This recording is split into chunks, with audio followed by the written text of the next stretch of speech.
하나님의 백성으로서의 삶,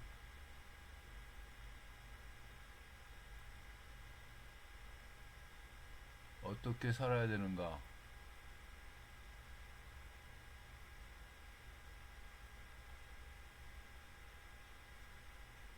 어떻게 살아야지만 하는가의 문제를 이야기를 하고 있습니다.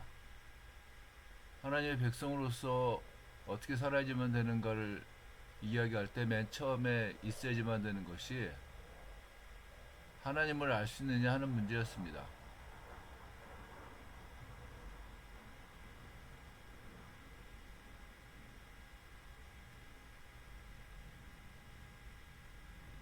우리는 하나님을 알 수 있는 방법은 하나님께서 스스로를 얘기하시는 계시를 통해서만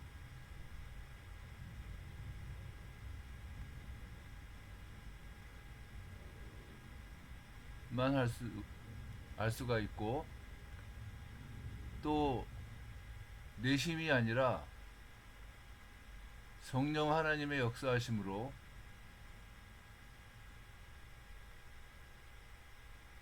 하나님을 알 수가 있다고 얘기를 했습니다. 그래서 그 에스겔 굴짜기 얘기를 하는 겁니다.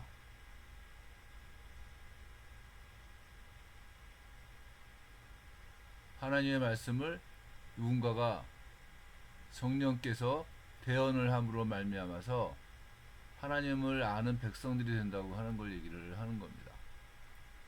두 번째는 하나님의 백성은 하나님을 믿습니다.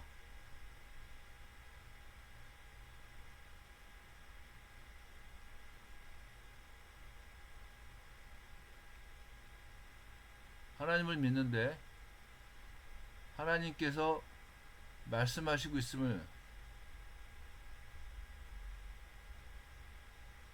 지금도 말씀하신다는 걸 믿습니다.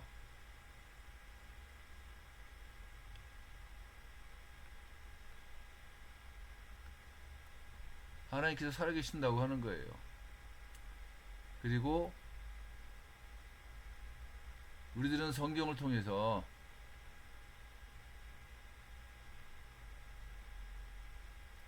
하나님의 선하심을 봅니다.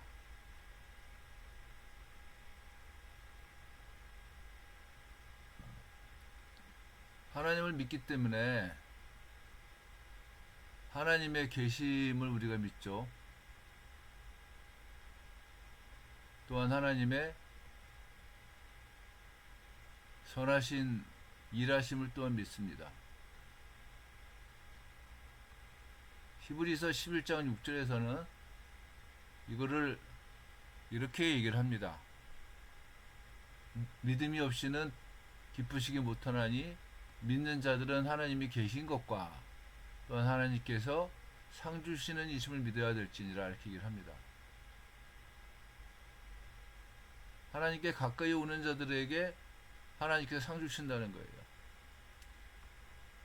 신명기 4장에서는 하나님같이 기도하는 자들에게 가까이 하시는 신이 세상에 어딨느냐, 이렇게 얘기를 합니다. 그래서 우리들은 하나님의 계심을 믿는 겁니다. 또한 하나님께서 선하심으로 일하시고 있음을 또한 우리들은 믿는 겁니다. 결론으로 우리가 먼저 얘기를 하는 것이 뭐냐면은 계시 의존적인 삶인 겁니다. 이 얘기는 하나님의 말씀이 고정됐다고 하는 걸 얘기를 하는 건 아닙니다.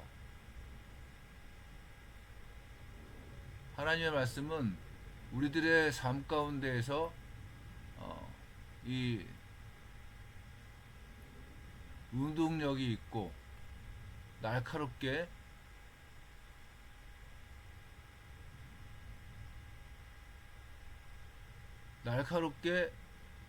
우리들의 삶을 이끌어 나가신다고 하는 거예요. 그래서 계시를 의존한다는 말은 이 살아계신 하나님의 말씀을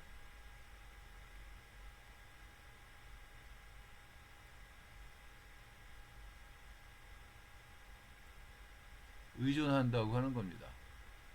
예로 이야기할 수 있는 사람이 다윗입니다. 다윗은 시편 23편에서 여호와는 나의 목자시니 이렇게 얘기를 합니다.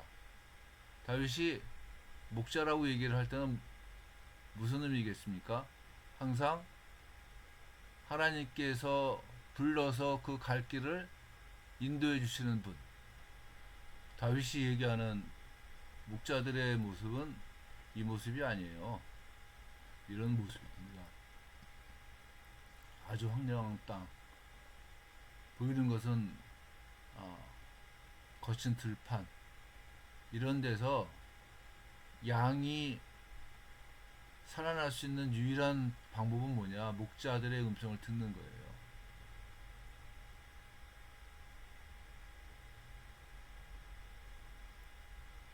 대부분 예수님과 양들을 이렇게 그리고 있는데, 이런 데서는 이 뭐 특별하게 목자가 없어도 되죠.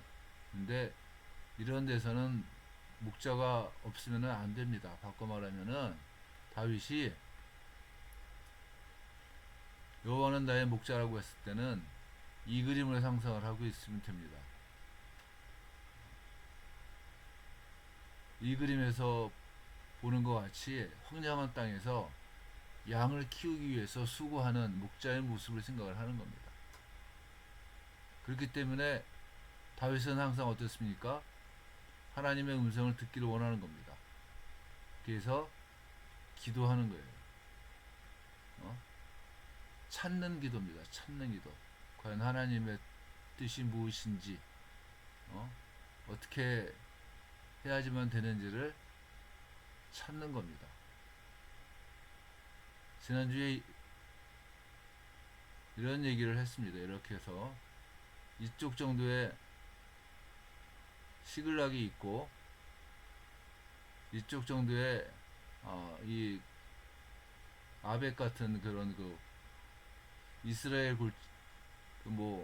이스라엘 골짜기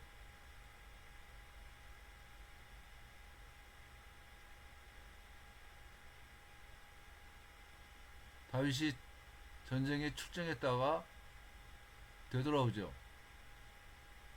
근데 그때 암멜렉 사람들이 와가지고서 습격을 해갖고 다 끌고 갔단 말입니다. 그때 다윗의 부하들로 말미암아서 위급했는데 다윗은 어땠냐? 목자이신 이 목자인 그 목자의 음성을 찾았단 말이에요. 그래서 하나님의 뜻을 찾는 기도를 통해서 어떻게 되느냐? 아말렉 사람들을 추격을 해서 회복이 가능했다고 하는 겁니다. 이게 다윗의 모습인 거예요. 즉 여호와는 나의 목자시니 나에게 부족함이 없다고 얘기를 할 수 있는 이유가 뭐냐? 이렇게 항상 하나님의 뜻을 찾는 삶을 살았기 때문이라는 거죠. 이걸 뭐라고 하느냐? 계시 의존적이다 이렇게 얘기를 할 수가 있다는 거예요. 사도행전 4장에 봐보면은 베드로하고 요한이 사내들인에 끌려가서 재판을 받는 장면이 나옵니다. 그때 사내들인 공회에서는 예수님을 증거하지 말라고 했을 때 베드로하고 요한이 한 얘기가 뭡니까? 너희 말을 듣는 것과 하나님의 말씀을 듣는 것과 어느 것이 옳은지 판단하라 이렇게 말하지 않았습니까? 그게 하나님의 뜻을 찾는 삶이에요. 그게요. 바울은 어떻게 했습니까? 바울은 몸에 가시가 있었다 이렇게 얘기를 하지 않습니까? 그래서 이 가시를 제거해달라고 3번이나 기도했어요. 근데도 하나님께서는 뭐라고 얘기하십니까? 내 은혜가 내게 족하다.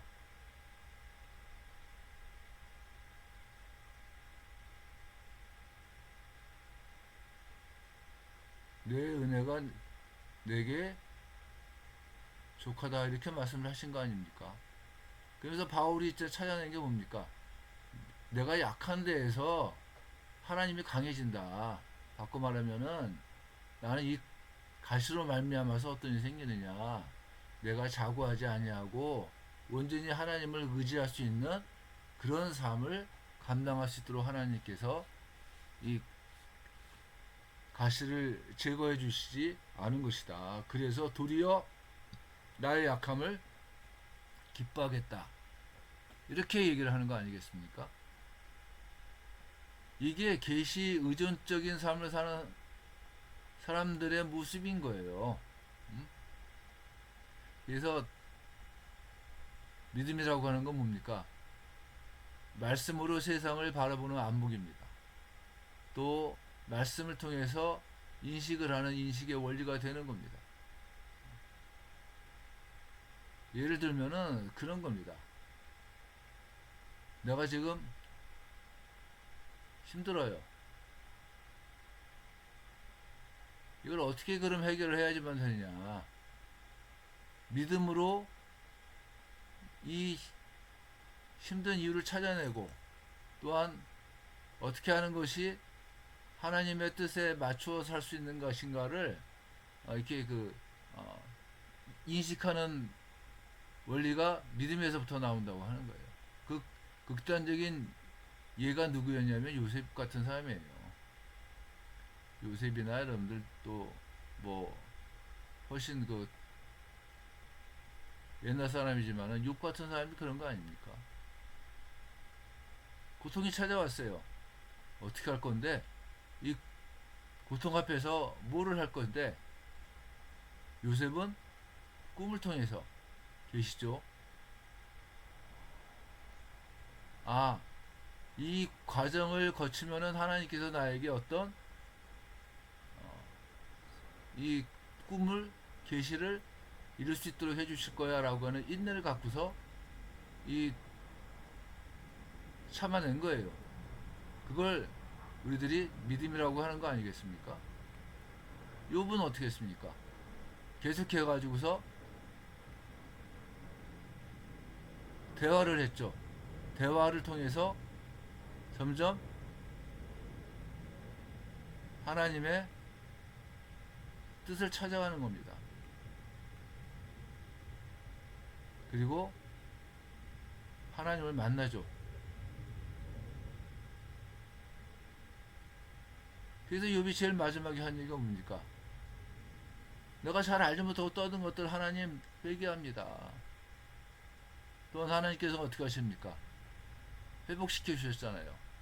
그러니까 자기의 현실을 인식하는 원리가 뭐냐? 믿음이에요, 믿음. 또 내가 어떻게 나갈 것인가를 판단할 수 있게끔 해주는 이 안목이 뭐냐? 믿음이라고 하는 겁니다. 그래서 계시 의존적인 삶이라고 하는 것은 믿음을 따라가는 삶이에요. 아까도 얘기했습니다마는 여호와는 나의 목자시니 내게 부족함이 없으리로다. 이렇게 고백하면서 믿음을 따라갈 수 있는 겁니다. 또 히브리서에 있는 말씀처럼 그가 계신 것과 또한 그가 자기를 찾는 자들에게 상 주심을 믿어야 할진지라. 이 믿음을 따라서 움직이는 게 뭐냐? 그리스도인의 삶이라고 하는 거예요. 이게 그리스도인의 삶이에요. 삶.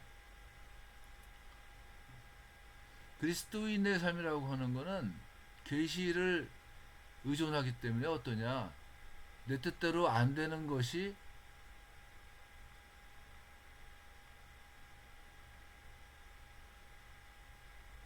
내 뜻대로 마옵시고라고 하는 것이 믿음에서부터 나올 수가 있다고 하는 겁니다. 피아트 볼룬타스 투아예요. 당신의 뜻대로 하옵소서. 내 뜻대로 하지 마시고 당신의 뜻대로.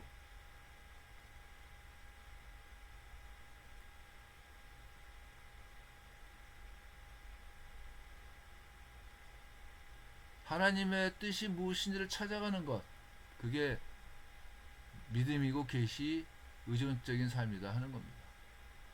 그래서 계시 의존적인 삶은 문제 앞에서 성령 하나님의 인도하심을 기도함으로 찾아갑니다. 계시 의존적인 삶을 사는 사람들은 하나님이 나에게 말씀하시는 그 말씀으로 삶의 문제를 풀어나간다는 거예요. 그래서 우리는 지금도 성령 하나님께서 우리들에게 성경을 통해서 말씀하시고 있는 걸 믿는 겁니다. 그래서 성경을 읽고 묵상하고 연구하고 기도하는 겁니다. 성령 하나님은 광야에서 하나님의 동행하심이 성막으로 나타나셨던 것 같이 우리와 동행하시고 우리의 삶에 말씀하심으로 일하시고 있다는 겁니다. 그래서 이 계시 의존적인 삶을 살기 위해서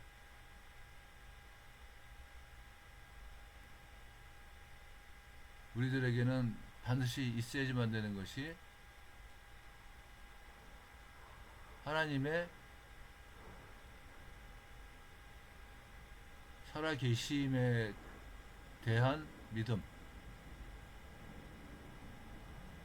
또 하나님의 일하심에 대한 믿음, 그것도 선하심으로 일하심, 이 믿음, 이거를 교회가 훈련을 해 나가는 겁니다.